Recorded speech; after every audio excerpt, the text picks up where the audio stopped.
Assessment 2 by Gulshan Ali. Declaration. My best contact email is on the slide.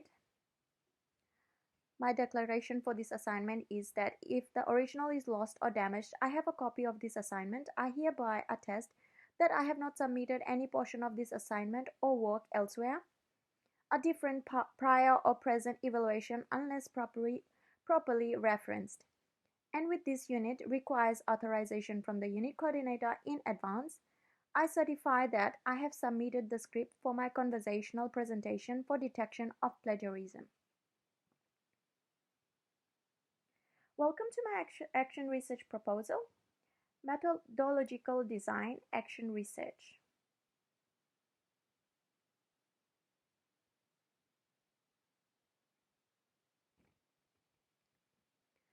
Situational Analysis, School Context.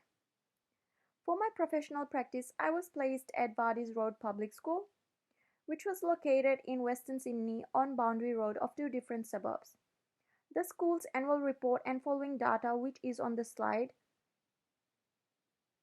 The school is a mix of all different types of students from various backgrounds.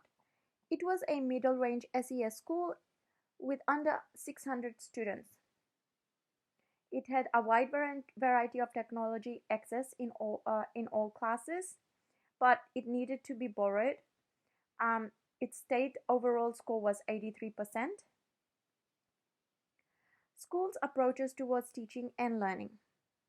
The school uses the School Excellence Framework as a yardstick for its own performance. It has a state score of 83%. The school's goal is to support students from all different backgrounds. It supports non-English learners. Its focus is on numeracy and literacy skills, as well as other subjects. Behavior management. The school's strengths are: it has good collaboration between teachers and students. It also has good behavior management policies put in place, and it has a good academic rating for the school. The school's annual report states that they implement high efforts to ensure that all students have access to a curriculum that meets or exceeds state standards, which results in their efforts to enhance educational practices.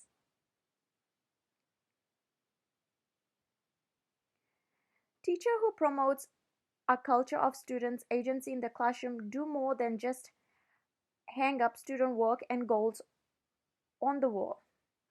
This is a situational analysis for the class of stage 3, year 5 and 6.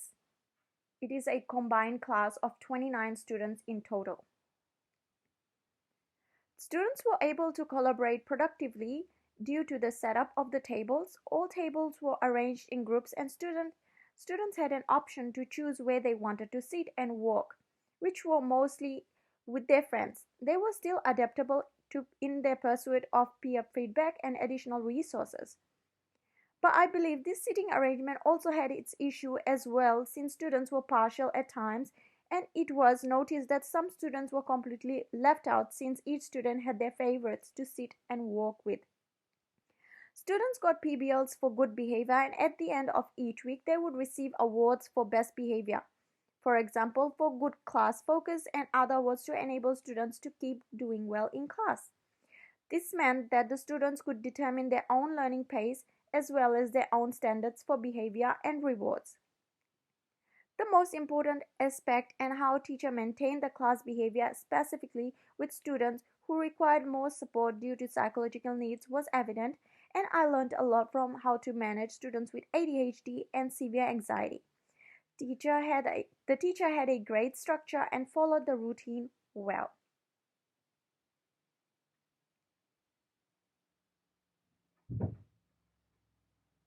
Situational analysis of the class, teacher, and student. This is for slides 7 to 9. Skills and accomplishments varied widely diverse amongst the class. Since it was a combined class of year 5 and year 6, it could be noticed some year 5 were excelling better than the year 6 students. The key learning difficulty was among students who had psychological disability, therefore maintaining a balance in class was difficult. All students had access to technology, and the school provided laptops, which was easy, and majority of the classroom activities commenced by using laptops to upload their learning on Google Classroom. Confidence in students was evident, but it was noticed some students lacked in this. Through my practicum, it was noticed that one student who was a high achiever had issues communicating with its peers and teachers, which made it difficult to see their potential, and I believe this is where the teacher lacked support. There was a lot of visual learning, which was a great form of engagement with students. All the activities was carried out in slides using the projector. Thus, students were more focused and engaged in their learning.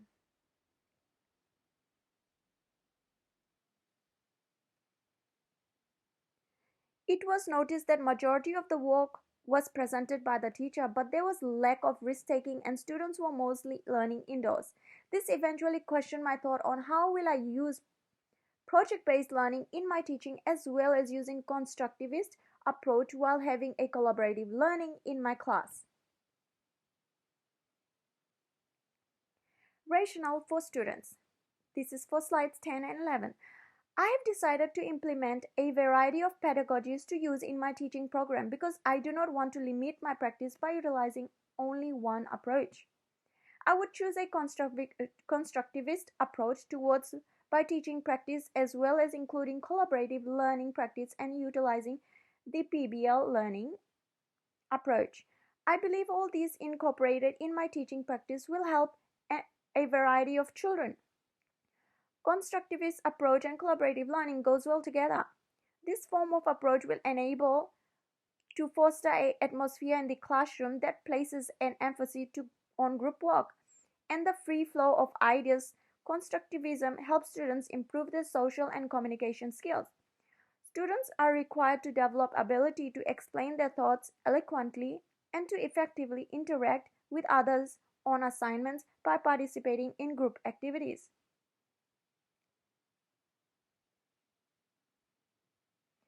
Whereas for project-based learning, PBL system will encourage high levels of engagement since advancements shown that the intellectual, social, and physical part of PBL link well with the high levels of cognitive, affective, and operative involvement in the MEE framework.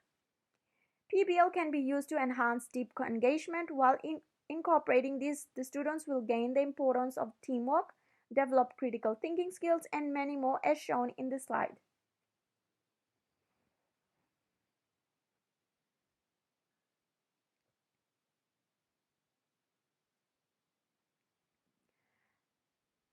Benefits for the teacher.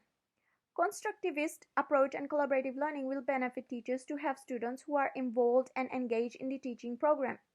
Teachers will be able to maintain behavior well and promote a variety of learning in class. Hazelton discovered that PBL enabled teachers to become good listeners, collaborate, and experiment with teaching modalities in order to develop engaging and relevant lessons. These pedagogies are boosted teacher effectiveness. These are my learning experiences from slides 13 to 14. These slides are my learning experiences which I have developed for my class. This includes 2 different KLAs from my experience in school. I believe this could take up another lesson or 2 since school have a lot of disruption. This lesson has been modified from the original lesson from the New South Wales teaching website. I believe this was an appropriate lesson which can be included and help my teaching practice by using the different pedagogical approaches. It is a fun but great activity for students to engage and participate.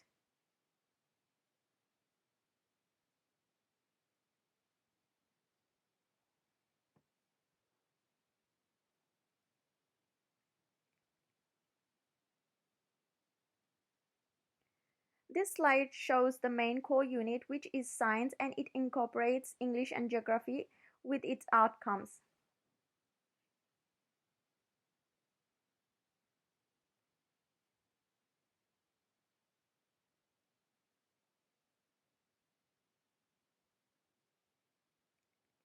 Data collection strategies and tools. This slide shows how I'll collect the data. I believe all assessments require a formative and summative assessment. This will enable me to understand if there is consistency in student engagement and how well they have learned. Different work examples will be collected from students. I support the idea of collecting draft copy in an assessment and the final copy. This enables me to see student progress. Pictures will be taken to put in student folders. This is my observation schedule.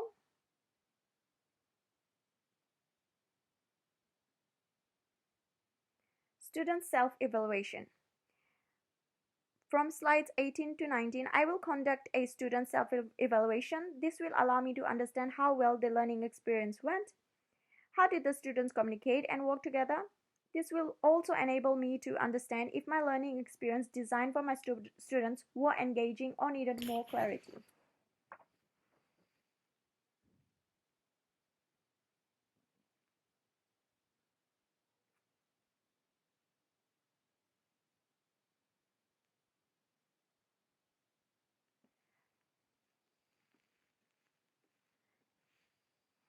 This is the students' questionnaires. They could fill in for reference of the school, and teacher will be uploading this in their student folder. My summary statement. This is my final summary statement. Multiple consequences exist for my professional development as a result of implementing action research.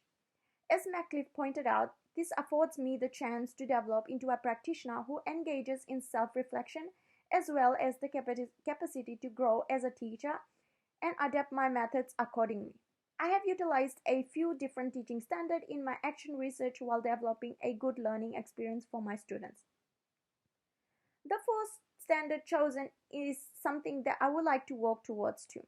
These are Standard 6.3, solicit feedback and criticism from colleagues in order to enhance my teaching practice. We learn every day and I wish to get feedback so I can develop and become a better educator. Standard 4.1, determine how incorporating engaging tactics might help me become a more inclusive educator. Thirdly, I aspire to meet Standard 3.6.1 in my teaching practice. I would evaluate and improve teaching programs throughout my career. Standards 1.21. Understand how students acquire knowledge. Implementing these actions in my future teaching will, as a result, provide me with valuable direction regarding how to improve my teaching in schools that serve students from lower socioeconomic backgrounds. It will also demonstrate how I have applied professional learning to improve both my practice and the learning of my students in accordance with the standards set by the AITSL. My final goal is to become more confident in my ability to use action research to improve my teaching practices while also developing a more active approach to my classroom instruction.